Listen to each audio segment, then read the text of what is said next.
At a recent U.S. Senate Foreign Relations Committee hearing on the illicit fentanyl trade, lawmakers and law enforcement officials used the word cartel some 90 times. Cartels that are flooding the United States with fentanyl. The drug cartels in Mexico are out of control. By the time the 2-hour hearing was over, it was as if that cartel was everywhere. From the Chinese factories where fentanyl and fentanyl precursor chemicals are manufactured, to the U.S. suburbs where it's sold, very often laced into counterfeit pharmaceutical pills and peddled over social media. But is this an accurate depiction of how the trafficking of fentanyl really works? And more importantly, does this image of an omnipresent criminal syndicate help U.S. lawmakers and law enforcement slow a trade that leads to tens of thousands of drug overdose deaths per year in the U.S.?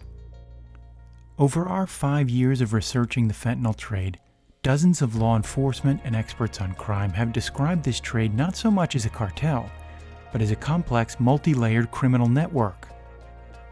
This network includes legal companies that form part of the multi-billion-dollar worldwide chemical industry that make the necessary chemicals to synthesize the fentanyl, as well as the fentanyl itself. It includes traders and brokers who import the fentanyl and the chemicals to Mexico, and the cooks who synthesize it or lace it into the counterfeit pills.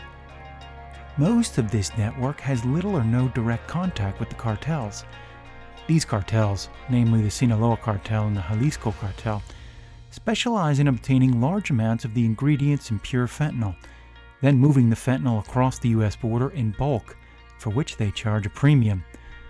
Then they sell the fentanyl to the next part of the chain, which fans out to distribution points across the U.S., again with little connection to the cartels.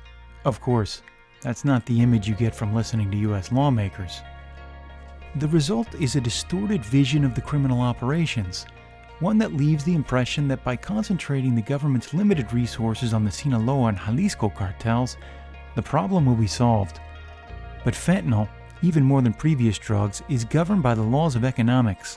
The ingredients to make it are provided by a plethora of companies and actors across the globe that have no harvest season and are moving trace amounts of these ingredients and the final product via regular mail, then crossing the border in backpacks and personal vehicles.